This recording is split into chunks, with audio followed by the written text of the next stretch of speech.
Welcome, everybody. My name is Roman Trujillo. I am the Community Relations Officer with the City of Kennewick. Welcome to Kennewick. I've been a police officer with the City of Kennewick for more than 20 years. I started in 1997. I grew up in Richland and graduated from Richland High, class of 90.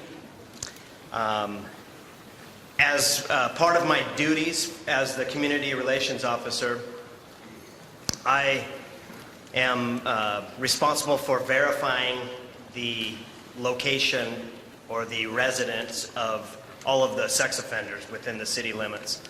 And we have about 236 presently. Most of those are level 1, which is a low risk to reoffend, but combining the level 2 and level 3, we have about 20 that keep my attention. I'm glad to see such a good turnout tonight, and I know you're going to get a lot out of this, and I'm going to go ahead and turn it over to Dr. Lee Osler. And once again, welcome to Kennewick.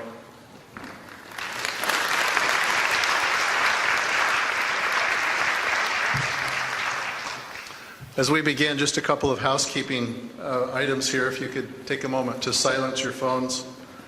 And as this proceeds, if the crowd keeps coming, we'll ask you to accommodate them and kind of move to empty seats. We appreciate the committee and the staff and the team that have worked with us here. We'd like to begin right off with an invocation will be offered by Pastor Tom Fields.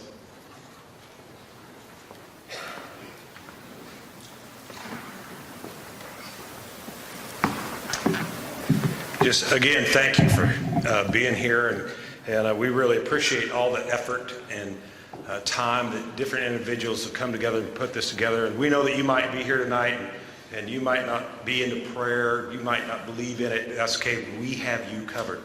We've been praying over this for some time, and tonight we're just going to believe God together that we'll be equipped to be effective.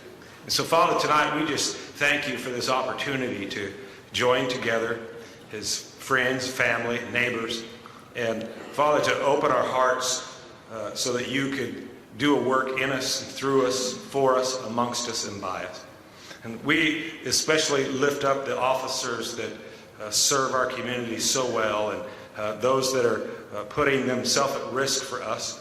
God, I just pray for every parent and every grandparent here and every person that has a heart for children. Give us wisdom and insight that we can better help kids win. And Lord, we'll give you praise and glory for everything that's accomplished tonight. In Jesus' name, amen.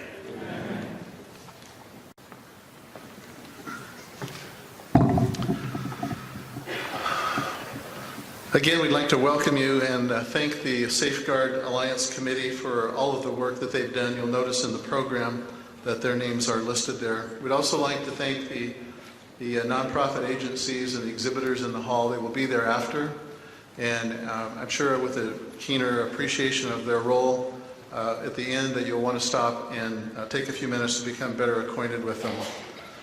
The other thing that you were given when you came in was this yellow survey card. We would just love to have your comments so that we can know how to improve and get your ideas. It's also an opportunity for you to put your name and your contact information so that you can be reached if you wish to be a volunteer as we go forward. We will be looking for people who are interested in becoming as volunteers on any committee work or any ideas that you might have for us. You will notice that we also have video being recorded of this event. Our intent is to have that posted at some point in time where those who aren't here tonight, or if you wish to review it or send links to people that you care about to watch it, you will be able to share this event with them. We are also on Facebook. Some of you are aware of that, social media. You can search for Safeguard Alliance. We will also be having a website, www.safeguardalliance.org. It's not live at the present time, but if you want to write that down, it will be at some point in time. The surging problem of pornography is a prevalent and threatening issue today, even becoming a public health crisis in our country. I'm especially concerned is how it affects our children and our families. We live in a digital age where our children have ever-present access to the internet across multiple devices, whether theirs or a friend's or a classmate's. Simply put, it is a problem that we can no longer ignore or think that it doesn't reach or affect our children. This is the reason for the Safeguard Alliance and for this presentation this evening. Our purpose is to help protect children from pornography and its effects. This includes helping parents and citizens understand the threats and the gravity of these personal and societal issues, and to become empowered with resources found useful in protecting our children. We've brought together a distinguished panel of presenters, each very qualified in their right to address these issues. Judge Burrowes and Chief Skinner will present information from the legal and law enforcement perspective. Mrs. Jensen will share proven methods for how we can better protect our children. We will begin today with Judge Joe Burrowes. Judge Burrowes received a bachelor's degree from Washington State University and his Doctor of Jurisprudence from Gonzaga. He is currently serving on the bench as a Benton Franklin Superior Court judge. He's lived in the Tri-Cities for 37 years with his lovely wife, Sue. He devotes countless volunteer hours to civic organizations such as YMCA mock trial competition, various high school programs, police citizens academies, and domestic violence advocate training programs. He's been treasurer, secretary of the Washington State District and Municipal Court Judges Association, and a judicial member of the Washington State Bar Association Rules Committee. Judge Burrowes.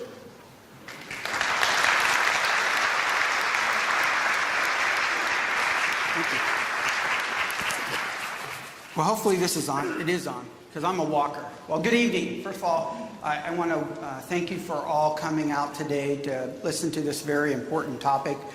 But before I proceed, I really have to let you know how this really got started.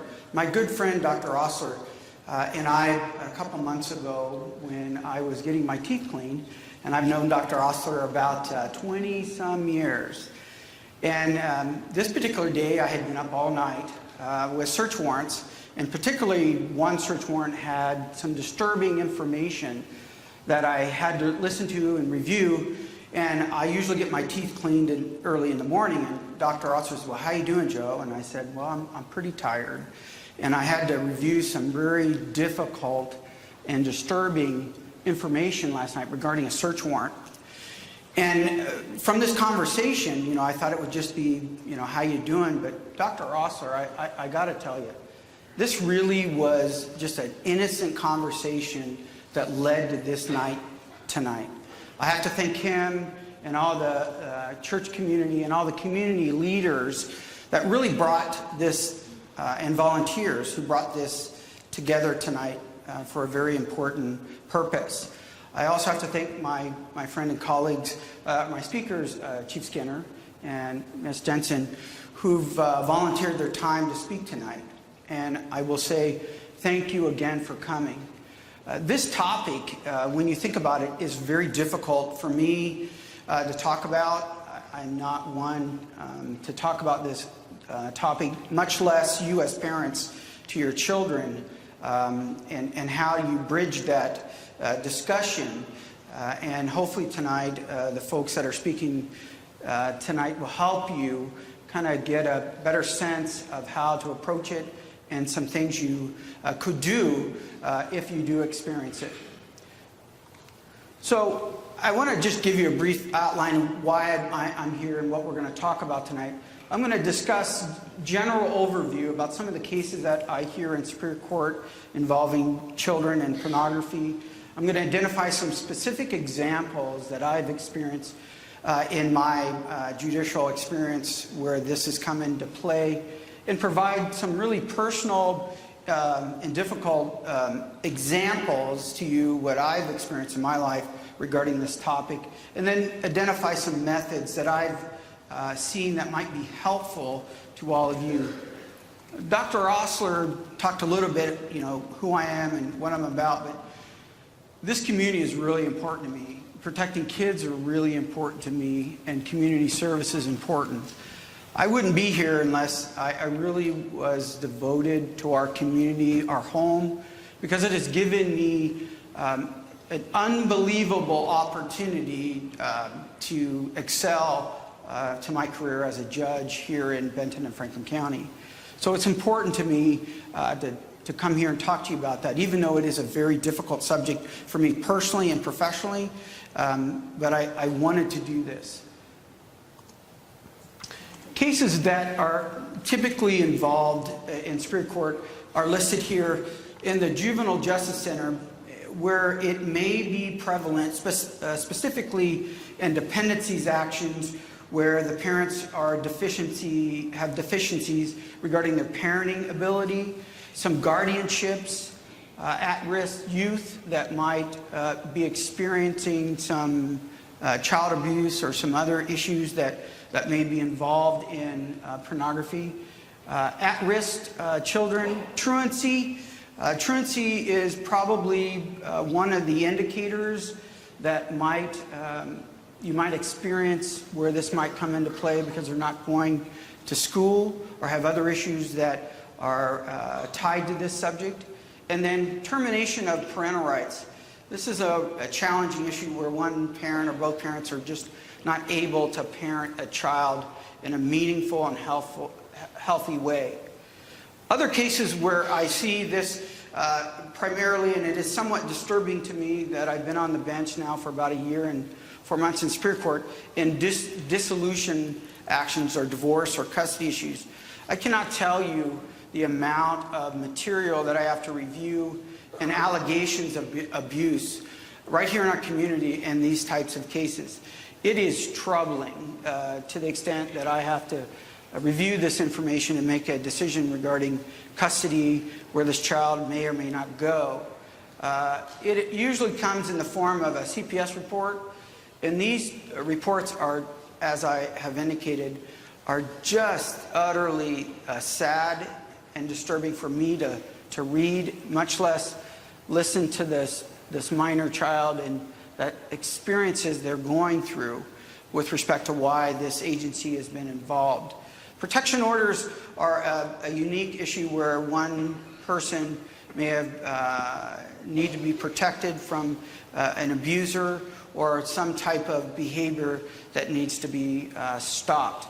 Guardian ad litems are investigators for the court regarding divorce or parental issues that help me make a decision of where the placement of the child may serve them the best. With respect to the criminal matter, when you think of criminal issues that Chief Skinner is going to talk about, here's a list of a number of potential crimes that we see in our community, unfortunately, and some more regularly than others. But I wanted to give you just a brief overview of some of the cases that I've been involved in, either through search warrants or other criminal matters here in Benton and Franklin County. With respect to the protection orders, I may have done something. Let's try this. Okay, there we go. Protection orders, where I see this issue arising is out of these particular categories. And I can tell you in the anti-harassment arena, it's generally, I will discuss a little bit more about it, but not in great detail, where one parent is trying to protect their child from another child from obscene or obscene material or pictures that I would deem inappropriate, and they come into the court to protect their child from another child. I see this primarily in high school arena, and I'll talk a little bit more about that. Domestic violence issues, I think that Ms. Jensen will talk a little bit about that and how that could play in, and Chief Skinner, but it does have a potential impact in those orders. In adoptions, after the termination of rights by the parents, it may be a basis for the adoption. So when I was preparing for this speech, I got back to my office after teaching at Judicial College, and I got this in my email, and judges routinely get updated on some things that are important to the court. And I wanted to spotlight this because it is so prevalent throughout the community and the state that I got this email from the Administration Office of the Court that tells me that 1 in 6 of the total runaways, these are runaway kids that have been reported, are victims of trafficking. And now just let that sink in. 1 in 6. I couldn't imagine that number. It also says 86% of them are in the care of social services or foster care. That struck me also, that statistic. I'm not much into the statistics, how they got there, but it did strike me. And then some of the warning signals at the kids at risk that I know that Ms. Jensen and the chief will talk about, some of these factors that you may see in your own children that I see on a regular basis on particular issues in my court. It's something to be thinking about. So my experience, how am I doing on time? Am I good? The time? Good? Okay. My personal experience, I didn't really think about this topic until really I was asked to speak about it. But my personal experience, before I became a lawyer, I had an individual that I worked with for years, long time, who I had no idea was engaging in this type of behavior.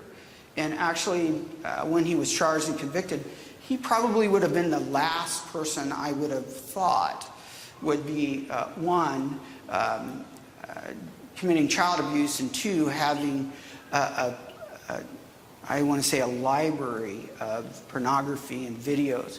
He was absolutely, I would not pick him out as that person. The reason I bring this up is that you just don't know who your children are associating with, and the people that the people that impact your children, and the influence they may have and their background in this particular issue. From my professional experience, when I first became a district court judge, I saw this routinely in anti-harassment orders, and I can tell you, there's a lot of things that I have not been shocked about, but I can tell you the amount of information and pictures that have been filed with the court, disturbing pictures in anti-harassment orders or protection orders. I was stopped dead in my tracks, to the extent I can't believe they just made this a public record in my courtroom. And I can tell you, it was more often than not, I couldn't understand why they would do something and file that with the court, which is a public record. I was stunned by that particular behavior, and I think it was a predicate to what I do now, because it wasn't so prevalent in district court. It wasn't until I went into circuit court regarding family court issues, reading CPS reports, police reports, and guardian ad litem reports, that I really knew it is in our community. I had a misperception because of Tri-Cities. It's such a, I believe it's like Mayberry. It's like we're all one small town. Everybody knows everybody, that this wouldn't occur in our community. I was sadly mistaken that this does happen quite regularly. It also regularly with my review of search warrants. Now, mind you, I have a job to do, and as I've said many times, I'm a judge 24 hours a day, 7 days a week. And I'm constantly called upon to review search warrants regarding those crimes.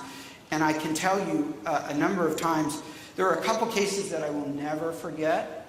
The material that I reviewed, the pictures are just something that I would never wish anyone to review or see, that it is part of the community. But I can say this, it's part of my job, and I do it because I want to do it.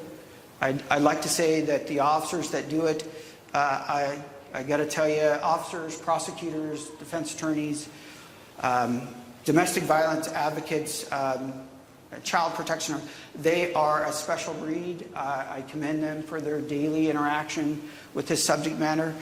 I can tell you it's difficult on me. It's difficult to the extent that a number of those cases I just cannot forget. I can't. And I know the chief and his officers have that case just like I do, that it just really stops you to the core and makes you think about your own children, your own grandchildren, and how they may be placed in this particular environment. So I can tell you, it has a lasting effect on all of us. So the final note is that I wanted to say, and I know that Ms. Jensen will talk about it, this is a difficult subject. You have to have the discussion. Be vigilant with respect to your review of your children's social media, Facebook, their phone, their access to television programs, movies. You just never know when it's going to come up in a situation, and you'll need resources on how to address the issue. I can tell you unequivocally, it is in our community alive and well. It is unfortunate, but I think part of the series you'll get some information on how to deal with it, some resources on how to approach it, and then hopefully make a good decision when you do see it in order to address the situation. Again, I want to thank you for the opportunity to speak to all of you today, for taking the time. Again, to all the folks that put this on, I appreciate it very much. Thank you.